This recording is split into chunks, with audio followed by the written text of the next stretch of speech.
Well, welcome everybody to the Good Medicine Podcast. I'm Dr. David Beers, the host of the podcast, and I'm really excited to have with me today a person that I've known for a few years now. I've worked with in a professional capacity, and we've become good friends as well.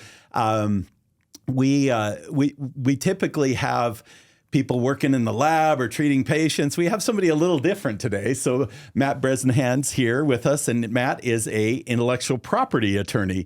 And you might be asking, what does intellectual property have to do with good medicine? Well, it has a lot to do with good medicine. So we're going to talk today about intellectual property and what that means, and how discoveries are made, how inventions are made, and how we protect them.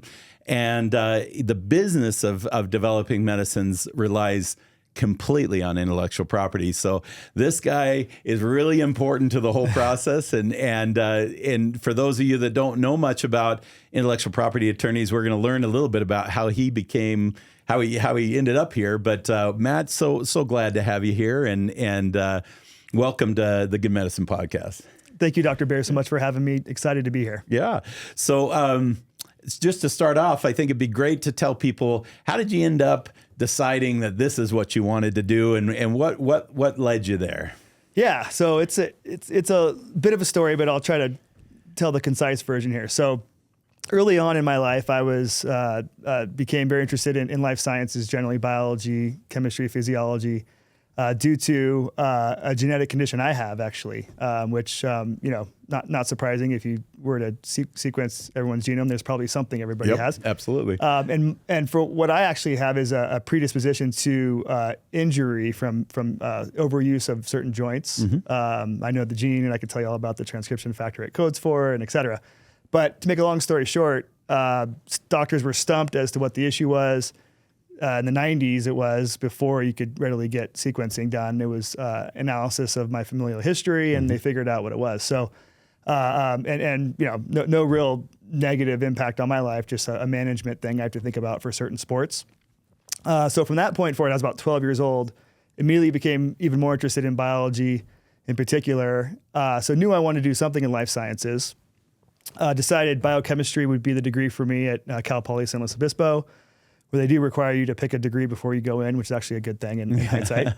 And then question might be, well, how do you get to law school from there? So I did my biochemistry degree in 4 years, did some research, and while doing some research, actually in some early genetic editing technology, TALENs, you probably recall, absolutely, pre-CRISPR. Yep. I came across a patent law case in the space, which concerned the eligibility of patenting naturally occurring microbes that have been genetically engineered. So that was really fascinating to me, that you could actually have an opportunity to leverage biochemistry background, research background, and then go to law school. So I did that, and then was fortunate enough to be recruited to join the same firm I'm at now, Wilson Sonsini, in 2005 to help open our San Diego office. That's awesome. Yeah, it's interesting how many people I talk to get into this field because of something personal. It happened to me. It's happened to many, many people. And for me, that makes it personal, right? It makes it, you're connected to it.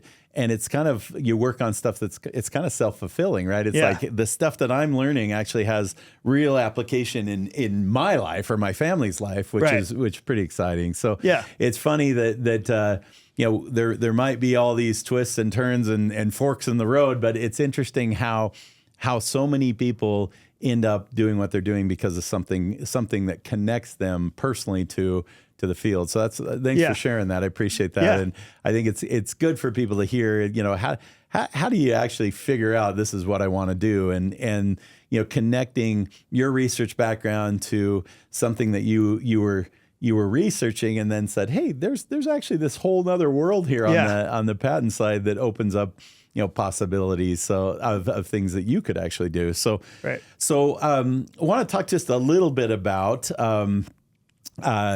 I guess we could start at the beginning. So I'm a scientist. I mean, obviously I've worked in on the business side of science for a long time. But when I think of myself, I still think of myself in the lab making discoveries. And I think when we're trained, our focus is really, we're trying to increase the body of knowledge for everybody to understand more about how our bodies work, how our cells work, how different proteins function. And so, I think when we're trained, we have in our dialogue and conversation, we talk about making discoveries, and so every time we run an experiment, we may find something that's unexpected or something that confirms something that previously was described. And so we talk about that as a discovery. And then there's this other side of things, which is an invention. And so when it comes down to the development of a new product or a new technology, what's the difference between a discovery and an invention, and what's important about that difference that actually helps move this process along? So I think this is something that we don't train scientists about. This is something you kind of have to figure out and learn, and some of them never seem to really learn it. What it means to invent something versus discover something, and why they're not exactly the same thing. Yeah, great question. And actually, it relates back to the Supreme Court case that I had identified when I was doing research that led me into this field, which was Diamond versus Chakrabarty. Yep. What defines the patent eligible subject matter. So if you discover a known naturally occurring compound, that would be a great example of a discovery. Yep. However, unfortunately, or fortunately, however you look at it, naturally occurring subject matter is not patentable. So in that scenario, take that example, if you discover and identify a new use of that compound that does not occur in nature, that could be patented. Yep. So there, by that dichotomy, in that scenario, maybe you cannot get a patent on the actual natural occurring compound, like compound isolated from the Pacific yew tree, paclitaxel. Yep. At least the precursor to that would not be patent eligible. But using that molecule to treat cancer, for example, would be something that could be patent eligible. And then from those two starting points, might be a nice rubric to think about taking it forward. Well, if you can't get a patent on a natural occurring molecule, perhaps you can make changes to it, identify a novel compound, and then patent that. And that tends to be, from a structure-activity relationship perspective, a lot of the thinking that the chemists that are working in our field go through.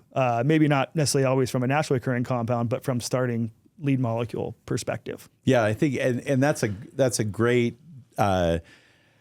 description of where what we think about and what we do, and how we look at discoveries and inventions, and how they are similar but different and distinct from each other. A lot of what we're doing in the therapeutic world is we're trying to take advantage of natural things, but maybe in a way that nature doesn't exactly do, right? So we know that every disease, cells get messed up, so when you think about any disease, whether it's heart disease, Alzheimer's disease, just psoriasis on your skin, it's a abnormal function of your cells in your body that they're doing something they shouldn't be doing. And so we're trying to discover why, what it is that's driving that. So what's the driver? And we're trying to figure out ways to fix it, right? To say, okay, if you have this condition, you have an overactive part of this particular pathway. And so you're discovering nature, right? Because these are all natural things. It's, these diseases happen just because we're alive. And so and I think as we get new technologies and we discover new things, it does push the boundaries of what's a discovery, what's an invention, and how do these things work together? I remember back in the day, I'm old enough that my first project as a graduate student was sequencing a gene. So we discovered a brand new gene, and I was given the task to sequence a bunch of this, this genomic sequence from so we had sequenced what's called the cDNA, which is essentially the messenger RNA. And then we mapped it back into the actual chromosome, and we were seeking sequencing the genomic sequence. And so every day, chromosome walking, yep. Exactly. Back in the day, we did this by hand, right? So now I have a machine I can just load it on. Yep. And in fact, I don't even have to do it now because we know all the genes now. So back then I was doing this by hand. I would load up, pour a gel, load up the gel, and I'd read that sequence. And what was amazing to me as a student, like, I'm the first person to ever see this, right? Yeah. And that's pretty exciting. And I think what was happening at the time was, a lot of this was happening. We had just built these tools that enabled us to be able to see things that nobody had ever seen before. And so back then, people were filing patents on it. In fact, we did it, right? We sequenced that and we said, hey, we own this now. We discovered it and it's ours. And so tell me what was bad about that, and why did they have to change that? And so you brought up a distinction between, you can't really patent stuff that nature created, right? But back in the day, we were patenting all kinds of stuff that we don't patent today. So what kind of led to that change, and why was that bad, and why is what we're doing now probably better? Yeah, it probably does open up more research. Yeah. So interestingly, the most recent relevant case in this space actually emanated from here in Utah, where we're sitting today, which was the Myriad case, of course. So up until about 10, 12 years ago, I would say the standard approach to gene patents was to isolate, purify the gene, and patent it. And that was almost rote for a patent attorney to include in the patent application once there's a novel gene identified. Of course, leading up to the sequencing of the human genome. And I was actually in undergrad in 2001 when Craig Venter and the United States government were going at it, NIH. Up until that point, especially, that was the standard. All the human genome had not been sequenced, so the first to identify the gene would isolate it, purify it, and patent it. And that was all well, but the distinction there that I think most patent examiners were applying was the isolation and purification was sufficient to distinguish the patent subject matter from what is in nature. Yep. And the Supreme Court in the Myriad case said, no, that's not enough. So merely isolating or purifying something that occurs in nature is not enough to transform it from ineligible to eligible subject matter. So that's the law. I do think a lot of times in patent law, the Supreme Court does consider the economic impact of things. That's not lost on them. And in fact, I think they're probably closer to the economics of the situation than they are the science at times. And if you read the Myriad case, there's some discussion about science that might make you scratch your head a little bit, but they're doing the best they can. Sure, and so I think from an economics perspective, I think the decision, and I think it's probably right, was made that, look, particularly in a diagnostic setting, we're not going to allow any one company to own a certain gene that, like BRCA1, BRCA2 in that case, P10 I think was involved too, to own a certain gene that only they could exclusively test when it's something that is a naturally occurring mutation that occurs, and merely cleaving. That would be the argument, right? If you're cleaving a covalent bond and removing the gene from the chromosome, have you changed its actual structure? Yeah. That's probably, a debatable question, but the answer, at least to the Supreme Court, is that that's not sufficient enough. And that's probably the right answer to allow for other companies to innovate. Now, you could still, you mentioned cDNA, you could still develop your own synthetic cDNA constructs. You could still develop novel probes and primers in that sector and still carve out your own position that allows you to have some exclusivity for your innovation, which I think is key, but still allowing others to innovate to ultimately help patients, which is what this is all about at the end of the day. Yeah, absolutely. So there's when we take the perspective of therapeutics or developing medicines, so that obviously kind of sets a framework of where we can play around in terms of where we make inventions and where we can protect things.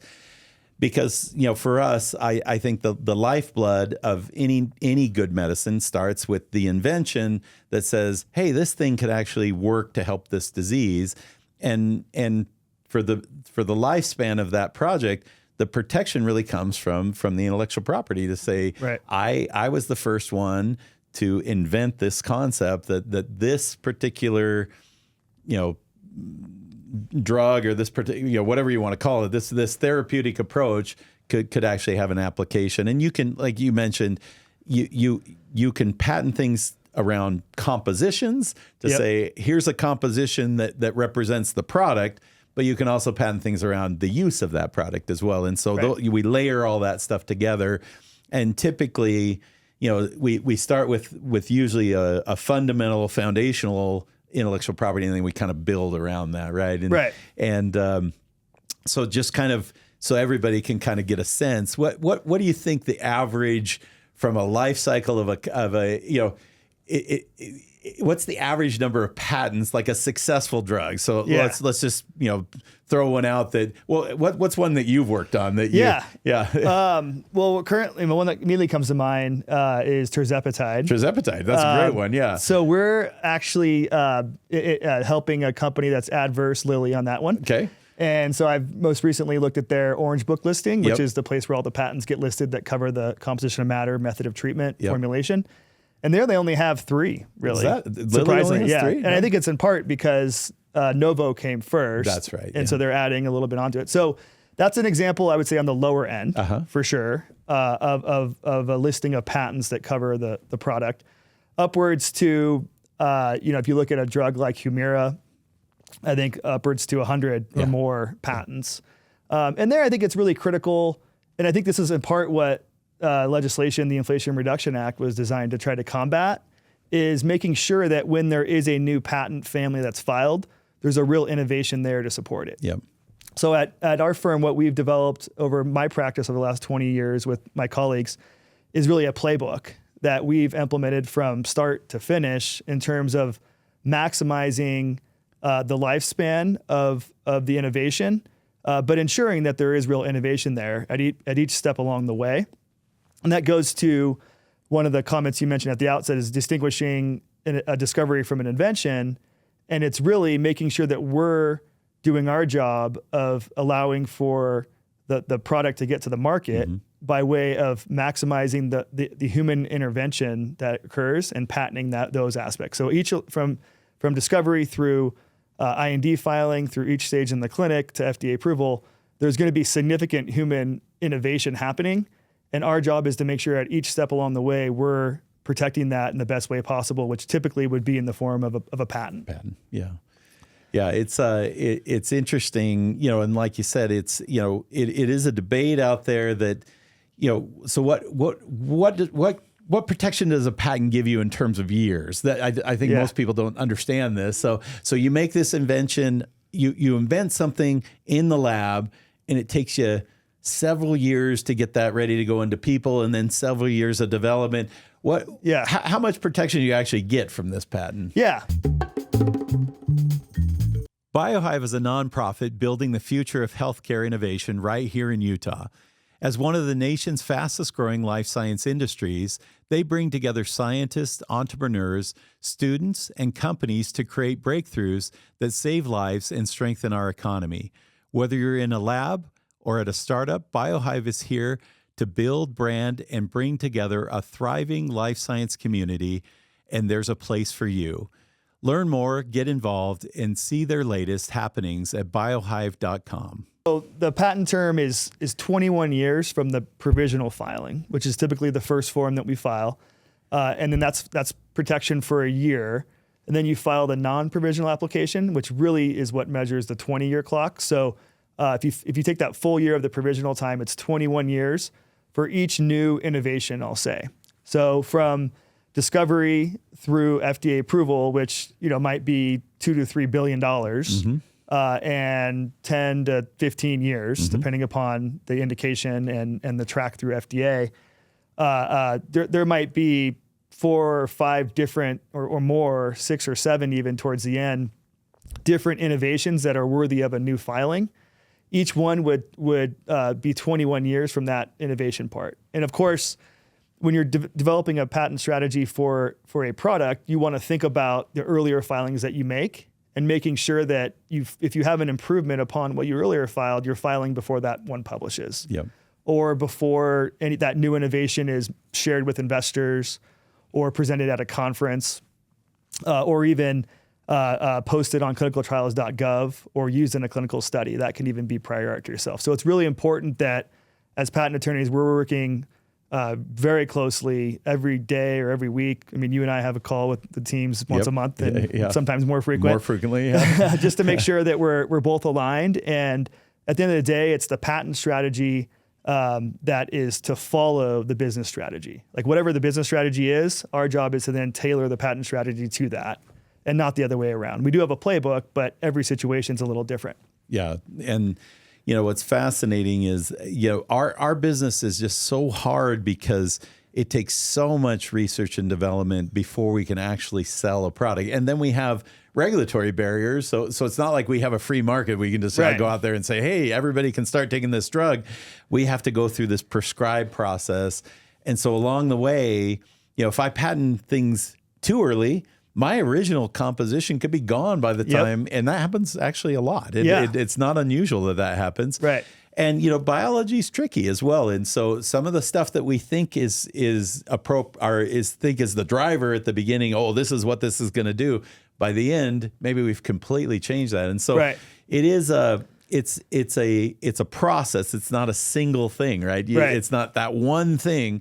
At the end, there might be the one patent in the Orange Book that says this is where most of the protection's coming from, but it's usually a whole process that got you there, right? Lilly, even though they list 3 patents, I'm sure they have hundreds of patents. For sure. The synthesis and all sorts of that kind of stuff out there.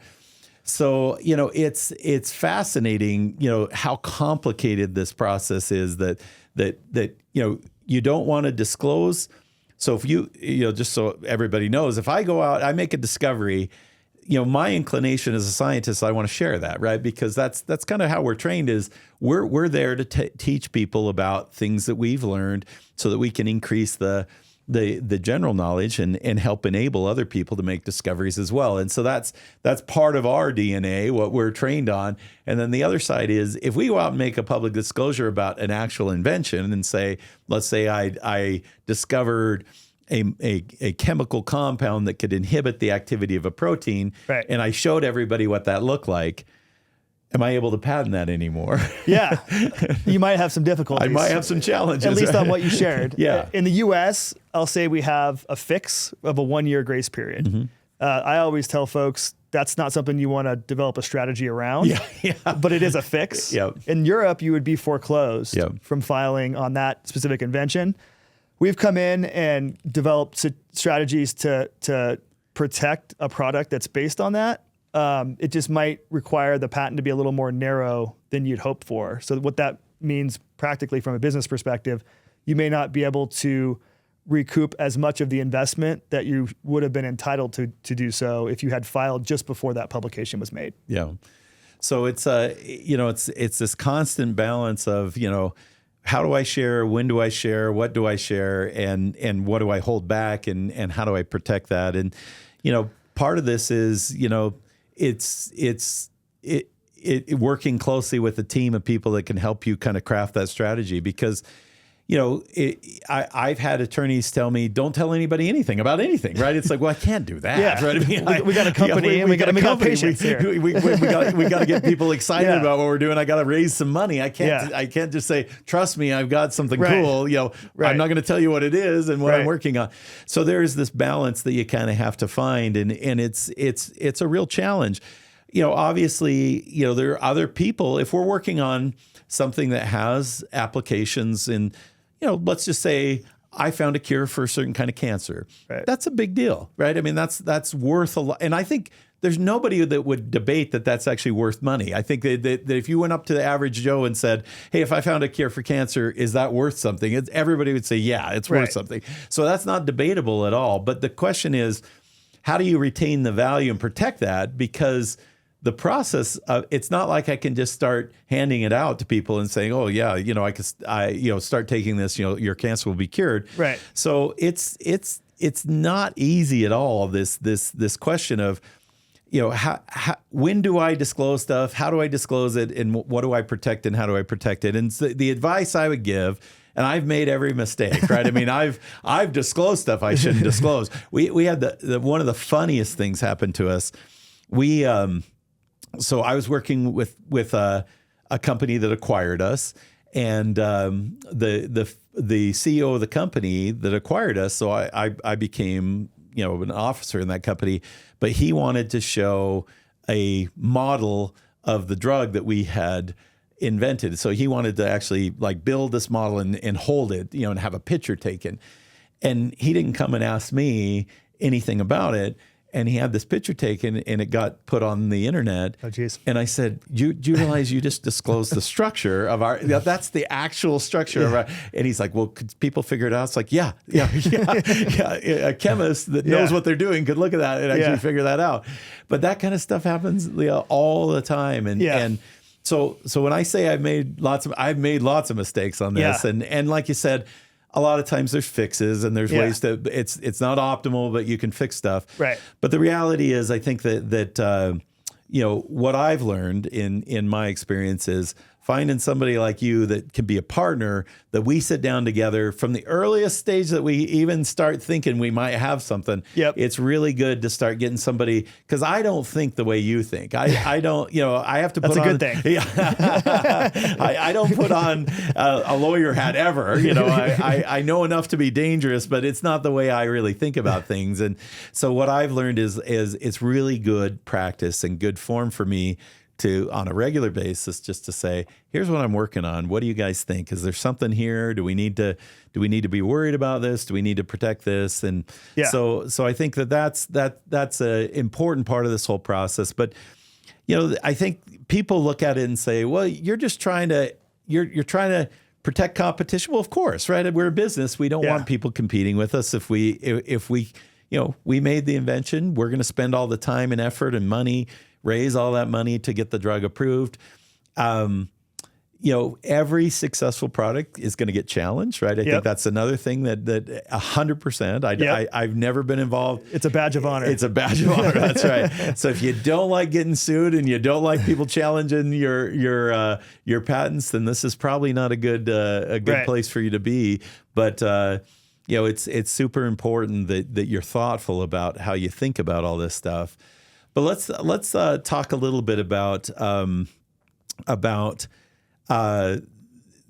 what happens at the end of this whole thing. So when your product is getting to the end of the last patent that provides you some sort of protection, and not all patents are created equal, right? So there are some that give you a lot more protection than others, and there's some that are going to get challenged a lot more easily than others, and so you got to think about all this. But every good drug comes to the end of its every good medicine comes to the end of its patent life. Right. So what generally happens at the end there, and how does that impact intellectual property? So if I have a drug that's maybe next year, its primary protection patent's going away. Yeah. What happens from an IP standpoint? What's going to happen to you? Yeah, for sure. So the most valuable day typically of a medicine patent would be the last day. Yep. Just before the loss of exclusivity, we call it LOE.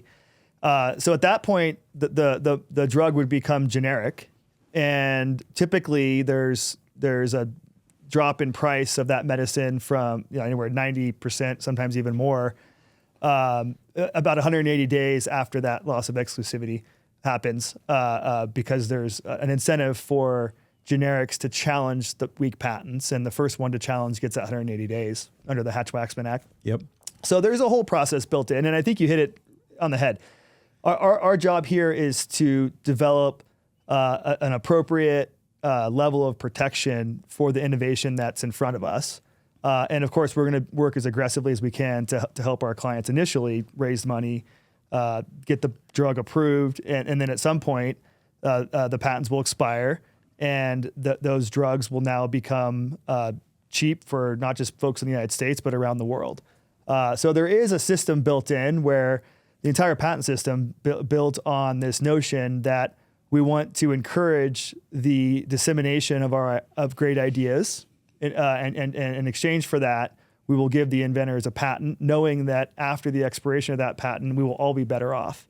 After that exclusivity 21-year period I described, expires, we'll all be better off for having incentivized the inventor to share those ideas with everybody else. So I think that general system of the patent system applied is applied pretty well in the medicine business, given that without that incentive of allowing for an exclusivity period for the recoupment of the billions of dollars it takes, there's a real question whether or not we would have drugs that actually are solving unmet medical needs. Yep. Or would we just have a bunch of Me Too products out there? Yep. So I think that's fundamentally, I think there's a lot of discussion out there in popular culture. It's a political issue these days on drug pricing. I think it's important to take a step back and just ask yourself, does the system work? And I think it does. Is there some fine tuning that can happen? For sure. Should the courts really strenuously apply patent law and make sure that each one of these level of innovations I'm describing is a true invention worthy of a patent? For sure. Yep. But fundamentally, if the system's working, I think it works really well. Yeah, and I would agree with that. I think for the vast majority of medicines, that's true. Now, there are as we push the boundaries of technologies, we actually we run into issues like today we have cell-based therapies, which didn't exist that many years ago, right. And a big major class of therapeutics. So traditional therapeutics are what we call small molecules. They're chemicals that interact with specific targets inside the cells, mostly proteins that either activate or inhibit the function of the protein. And so those are the things that all of us are familiar with. We take pills, the Tylenol and the ibuprofen and acetaminophen. We're used to those kinds of things. The newer drugs using newer technology, they don't fall in that same category. And so there's been some challenges in terms of, well, what is a generic biologic? What is a generic cell-based therapy? Yeah. Is there such a thing? Yeah. And because we're using different manufacturing systems to make this stuff. It's not just chemists in a lab cooking up these things and purifying them and putting them into a right. pill or a tablet. So I think for the 75 or 80% of the prescriptions that are out there, the generic system works really, really well. But there's a portion of these newer drugs that we're still trying to wrap our heads around. How do you make that a generic? So when the patent runs out, how do you make it so that somebody else can make that exact drug? Because a generic has to be exactly the same composition. And in the patent that we file, we have to teach the world how to make it, right? And if we don't do it, we can actually invalidate the patent, right? We have to teach, we have to show the person, this is exactly how I make this drug. Right. And as soon as that patent's out, you gave the recipe to everybody and they can all make it. That's the deal, That's the deal. That's the bargain that we make with each other. Now the challenge is, if I have a drug that's not made in the lab with a chemist cooking it, but actually made in a cell or in an animal, how does that So can the government can't just come and take that cell and say, well, now that cell is available to everybody. Right. They might be able to do that, but they're not doing that. Right. So how do we deal with that? And what is the patent landscape? So there are drugs that have been off patent for a long time that have no generics, right? And that's more of the barrier of manufacturing. It's a barrier of manufacturing, right? Can I make the exact same thing? Right. Because the patent is interesting with these drugs is, well, I used a cell to make the drug. Right. I didn't, so I can show you what it looks like. But can you actually replicate that exactly the same way? So it's a challenge. It's a challenge, and it's interesting. I mean, there are patent implications there for sure. So as you know, Dr. Bears, on the chemistry side, small molecule drugs, we've had almost 50 years of a system in place where we have a generic that can come onto the market at some point after the exclusivity of the patent expires for that small molecule chemical drug, like a Tylenol. Biologics, whole nother animal. So there, the concept is a biosimilar, and I'd say it's catching on. They're about 13 years ago, part of Obamacare actually is what established the Biologics Act that allowed for a follow-on antibody or whatever the biologic might be that has the same sequence, but that doesn't mean it was made the same way. Yep. And the nature of naturally occurring systems that are producing these biologics is they might get produced in a little different way from lot to lot or from facility to facility, Exactly. even for the same sequence. Yeah. So it is a challenge. The FDA exclusivities alone are also a challenge. Given that for chemical drugs, you get 5 years of exclusivity from FDA. This is separate from patents, right? Yep. And then 12 years for biologics. And I think the notion there is there's an understanding, at least in Congress's mind, that it's more difficult to make the biologic drugs. So they should get more time independent of patents as well. So yeah, there are challenges for sure. The patents are part of it. Yep. I think having a process for accessing different cell lines that are making certain biologic products would probably help too. I think it would at least shorten the regulatory hurdle that it takes for FDA to get comfortable that the biosimilar product is similar enough. It's not going to be the same. Yeah. By definition, the post-translational modifications are going to be different. So that would help. But yeah, that is probably an area that is worth looking into independent of any patenting process. But certainly there's a lot of patenting that goes on for biologics as well, including for the manufacturing process that you don't see on the chemistry side typically, just because I think it's understood that you could make a small molecule a lot of different ways, even scaled up. Whereas, developing a cell line is much more difficult process. Yeah. So it'll be interesting to see how it plays out. We don't have 50 years as much. We have about 12 years on the biologics side and we have about 50 on the chemistry side. So it's catching up, but I hope it gets to the point where it's as a biosimilar will be as available as a generic. Yeah. And I think that's, like you said, I think they're newer, and so we're the regulatory, the patent, everything's trying to catch up and say, okay, how do we deal with this? We know how to deal with the standard chemical synthesis, and so we're still trying to wrap our heads around how does all this work and what does it mean? Unfortunately, I think for the consumers and for the patients, the biologic drugs tend to be more expensive as well. And so if they can outlast their exclusivity, it's great for the drug companies, right? And so those tend to be the ones that get people's anger up a little bit more, because it's like, hey, you're charging a lot for these drugs, and like you said, they're harder to make. They really are harder to make.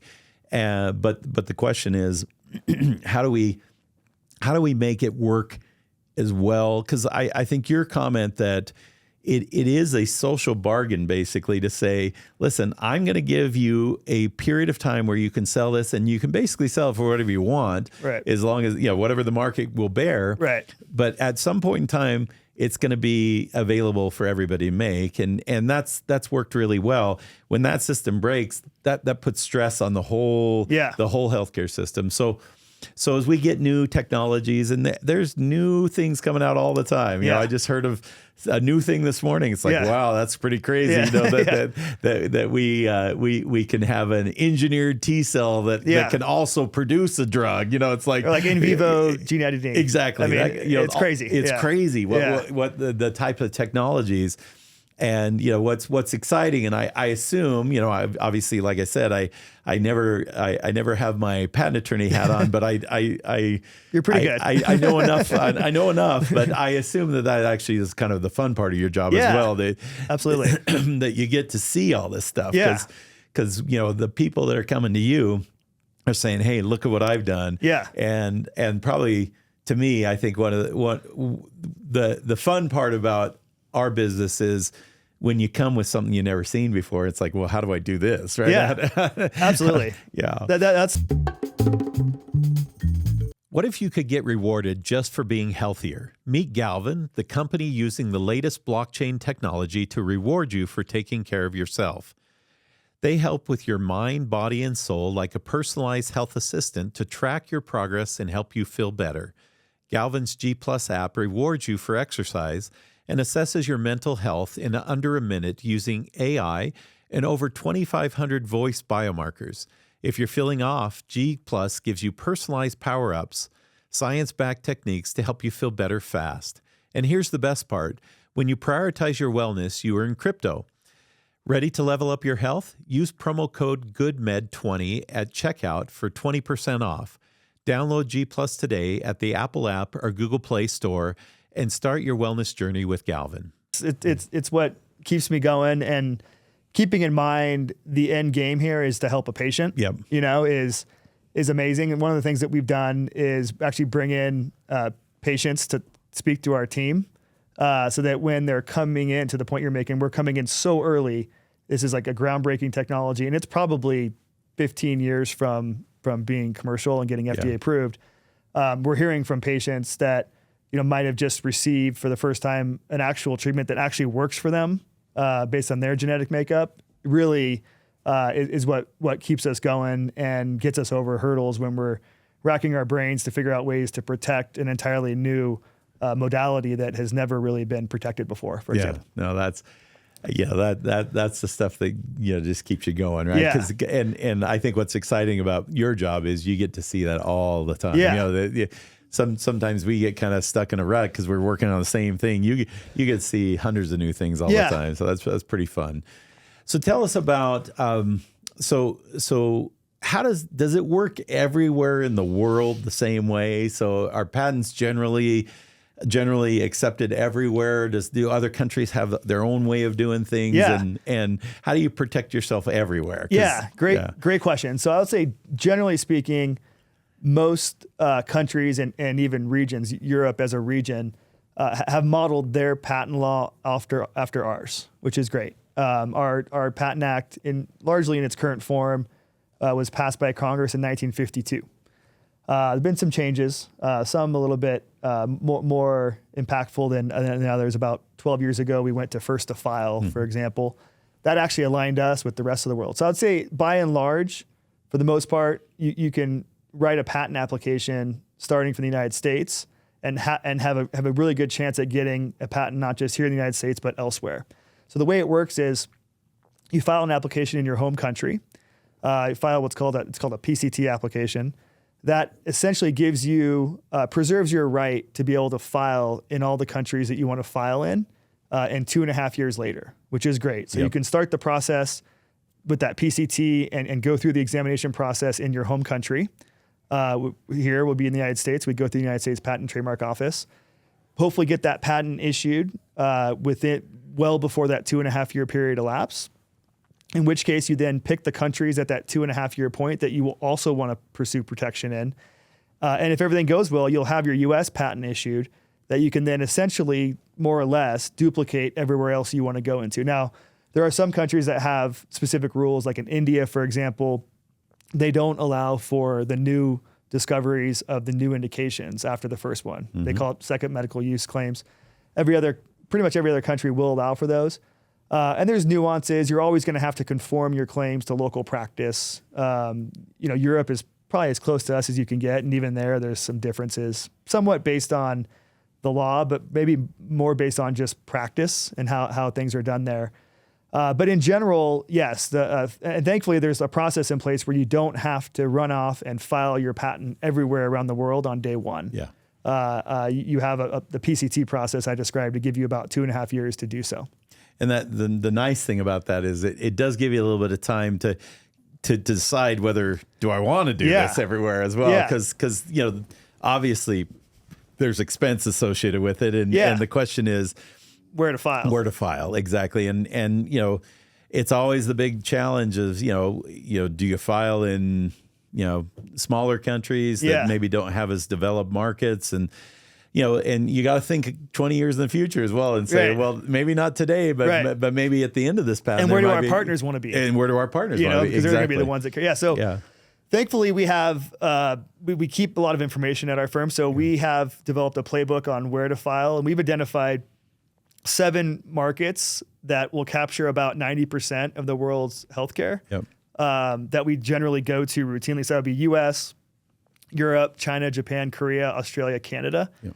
So those 7. In Europe, you can file centrally, which is nice, and then validate in any country like Spain. UK is still a part of that too, even after Brexit. So that's a good starting point with those 7. And then from there, it depends on all the considerations you mentioned. Where as a company might we see a market developing for our product? where if, considering all roads normally go through big pharma, Yeah. who are the targets that we're going to go after to acquire our company, and where are they filing? Now, that can get out of hand. If you literally were to file everywhere that a Pfizer or a Lilly or a Merck files, you're talking 70, 80, maybe 100 different countries. I mean, we've filed patents pursuant to a collaboration agreement, for example, in places like Kuwait, for example, where, you're questioning, but it's what the partner wants. So we found a playbook that's nice. I would say starting from those 7 and then asking yourself, should you also go into other markets? There's some in South America, maybe India, maybe Israel, a pretty well-developed pharmaceutical market there. So you have to ask some questions there from a cost-benefit analysis. I would say for the earlier patents that tend to be directed to the modality, we tend to file more broadly. And then maybe later on, you can just stick with the 7 because it can be a very costly. In fact, the bulk of the cost is at that level in the end of paying for all the different countries that you want to go into. And you can also time it. You can file and defer examination, right? So if you really want to get protection in the US and Europe, you can start there while preserving your rights everywhere else. All right, so let's talk about when things go wrong, and let's first talk about when patent infringement. So you've made an invention, and once again, like I mentioned, you'll always get challenged if you're successful, and so that's always going to happen. But another thing that happens quite often is if you've done something important and interesting, is people will try to patent things very close, and in fact, a lot of times overlapping with what you're doing. So. Once again, it's if you don't know this field, if you don't protect your patent, you actually invalidate your patent, right? So you part of the bargain here is you can't just blanket patent everything and then come 20 years later and say, hey, by the way, you infringed on my stuff for years, and I'm trying to, part of it is you have to be aware of what's out there. You have to watch for people infringing upon claims that you have. So how does that work, and how do you resolve that, and what's the process of if you think you've have somebody that has copied your patented material, what do you do? Yeah, so it does happen. And like you said, inevitably, if the product is on the market, there's going to be someone that wants to follow on. So policing the marketplace is a key consideration. So just as early on in the process, we undertake what's called freedom to operate, where we're looking at other third-party patents that we might infringe if we go into that space. That's important to make sure we don't. At the later stage, when we have the mature portfolio, we have the product on the market or close to the market, and there's others that want to follow and trade on our goodwill, we're constantly searching. So we're constantly updating a search, maybe monthly or quarterly, to see a couple different indicators, but what clinical trial activity is happening, what patents are being filed by other companies that may be close to earlier patents we had, and then what we can do, and what we always recommend is that you keep the family open. So that allows you to have the flexibility to make changes to get additional patents, all of which come back to that original filing date in a patent. That's what we call a patent family. So it's important to monitor that for sure. A lot of times this would be done for a little biotech in collaboration with a partner. If there's a license agreement or a sale of an asset, there'll be some collaboration there. And ultimately the partner may be dictating when to enforce the patent. But the key at the earlier stage and the emerging stage is to create the opportunity for that big pharma company or whoever your partner is to have that opportunity if they choose to, because that's fundamentally what they're buying, right? Is your IP portfolio and a data package.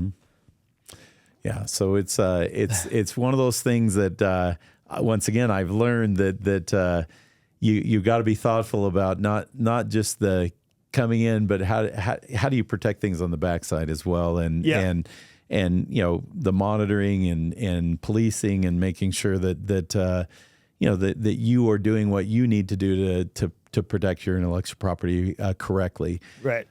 Are there places in the world that are less aggressive at protecting intellectual property? Yes, there is.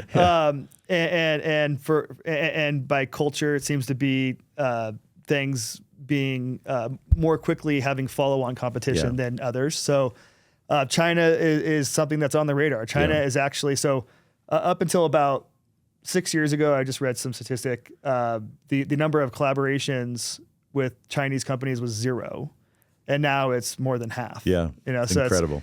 So they come a long way. I'm hearing that our FDA will potentially get a little quicker and keep up there. So that's important. But in terms of the IP landscape, it's really important that we take that into consideration. So in terms of, we talked about timing, choosing when to file. Usually if you're about 2 years from an IND, I think that's about right. And the reason for that is you can file your provisional, have a full year, and then file a track 1 non-provisional and have a patent issued in 2 years before your IND, and then you accrue patent term extension, which is important. So another consideration into that calculus is the fact that your patent application will publish 18 months from when it's filed. And these days, we're seeing lots of abilities of different groups to have access to incredible computing power and sometimes really cheap labor, where they can scour published applications and very quickly have something that looks a lot like what you have. Yeah. Way sooner than we ever would expect that in the past. So that's a consideration. So your patent application will publish 18 months from when you file. So it's just one of the pulls and pushes that we take into consideration when thinking about when to file. We're still going to typically file to get an issued patent before we're in the clinic, but all things being considered, we're going to try to delay if we can, take into consideration all the things we mentioned about not sharing and making things public before. We're going to try to delay the filing to delay that 18-month publication as long as possible, because even if we have the issued patent in the US or China, you may have a difficult time enforcing abroad. Typically, we would recommend partnering with a local, for example, Chinese company to enforce the Chinese patent. We've seen some success there, and I think if you ask a Chinese law firm, they'll give you some rosy information. I still caution our clients to be very careful about relying upon any sort of patent infringement judicial system in China, for example. I hope that's getting better. I think they're becoming more innovative. And with time, I think they'll hopefully realize that a strong patent system is critical to have that continued innovation incentivized. But it's something that we're still guarding carefully against, and oftentimes are getting questions from venture capitalists as to the timing of when we choose to file for that consideration more than anything. Yeah, that makes sense. And it's something you might have to file, right? Like if you're going to go, you have to go give a talk, you have to file, but have a reason why you're filing your patent when you do, I think is the takeaway. So some final thoughts about what is AI doing to the patent landscape? Is the U.S. Patent Trademark Office using AI to review patents, or are you using AI to draft patents? It's a great question. It's a great question. So the answer is yes to both of those in certain ways. So the Patent Office is utilizing AI to help allocate patents that are filed to the right art unit, the right examiner with the right technical background. So that's happening, and I think that'll continue to mature. We're also, at our firm, developing AI tools for discrete parts of the patent process. And I'm actually an advisor of a startup that's trying to develop a tool that will take the process from start to finish, which I'm real excited about. And part of the reason I'm advising the company is so we can get it into the firm once they get it ready. It's still a little early, but it's an incredible tool, and absolutely is going to be critical to the legal business, especially patent law legal business going forward. And as the vice chairman of our department, it's one of, I'd say, 5 priorities I have is to have a tool selected by the end of this year that we're going to use internally at the firm. And as a tool, right? I don't think it'll ever supplant the role of really thoughtful patent legal advice.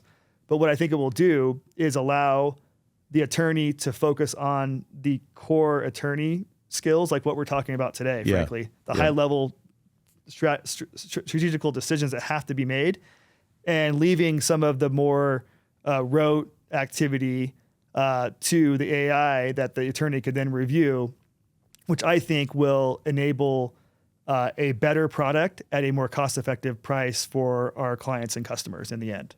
No. I think that's on the horizon. Yeah, no, it's amazing how fast all this is changing everything. Yeah. I just read an article the other day about how the USPTO is actually adopting AI to help, like you said, decide where patents go and who reviews them and who has. I mean, it's and just the volume of stuff that's out there. It makes sense to try to leverage whatever technologies we can to help eliminate a lot of the backlog. And there'll be some interesting issues. Like, for example, if there's a patent application that, and this is somewhat of a discussion topic that I think the USPTO is grappling with, that AI generated entirely. Yep. So prophetic examples, no actual data. Yep. Is that still prior art against somebody else that actually creates the data? Because to some degree, an AI could literally, if you give it enough time, and it probably wouldn't take too long, create enough prior art to preclude any space. Yeah, exactly. So that's going to be an interesting one that I think ultimately the PTO, the patent office, will have to decide on, and maybe the courts eventually. But I'd like to think that going back to the initial topic we had, the system is designed to protect the human innovation that is necessary to bring life-saving treatments to patients. We have to enable a way to continue to have that, irrespective of whatever tools are used along the way. Yeah, no, that's we could spend probably a lot of time talking about what the potential pitfalls and things out there, because like I said, like you commented, I mean, you could just create a whole minefield of prior art out there that's largely just prophetic, but could be prior art, right? Exactly. And so it's a big question. So I guess the last thought is what are you excited about in your field? What are you seeing that makes you excited and hopeful about the future and where we're headed? Yeah. And it's an interesting question given the time we're in, when we have a lot of pressures from a lot of different, macroeconomic, legislative pricing pressures on the industry. I think it's just the people. Yeah. At the end of the day, everything we do in the medicine business comes down to working with people to tackle problems that are going to help patients. And it's those relationships and opportunities that I think, above all else, is what I think is the most interesting opportunity for all of us to continue to work together to get great projects solved. No, I totally agree with that. So, well, thanks, Matt, so much for coming on. I think this is an area that people don't immediately think about when they think about what makes a good medicine. But my experience is your medicine's only as good as your intellectual property, right? So if you want a good medicine, you got to have good IP. And I think one of the things that I've learned by hard experience is find really good partners to work with. And Matt and Wilson Sonsini have been great partners, and put a plug in for your firm that you really want to find people to work with that understand what you're trying to do and can help guide you through. Because, like I said, none of us get trained. You can't do what I do. I can't do what you do. And so having a whole team of people, I think, is really one of the keys to making the best medicines that we can. Because at the end of the day, if a medicine's going to be successful, it has to be able to be commercialized. If it's going to be commercialized, we have to have some protections in place. And so it's a necessary part of the process. And I'm grateful to have you to come on to talk about it, because it's something that we probably don't talk about enough. Right. And when we because we get excited about the pure science side of things, but it's part of it's an important part of what we do. And so I'm grateful to have you as a partner, grateful for our relationship, and look forward to doing big things together in the future. Thank you so much, Dr. Bears. It's so great to be here, and thank you for having me. You bet. Thank you. That's it for today's episode of Good Medicine. Thanks for joining us as we explore the science and stories behind health, medicine, and innovation. If you enjoyed this conversation, please subscribe to our YouTube channel. That's a great zero-cost way to support us. In addition, please click, follow, and leave a review for the podcast on Apple and Spotify. If you have questions or comments for me, please put them in the comments section on YouTube, or reach out on all social media platforms at Good Medicine. Links are in the description. The best way to support the podcast is to check out the sponsors of the show. You can do this by looking at the links in the show notes. That's it for today. I'm Dr. David Beers, and we'll see you next time.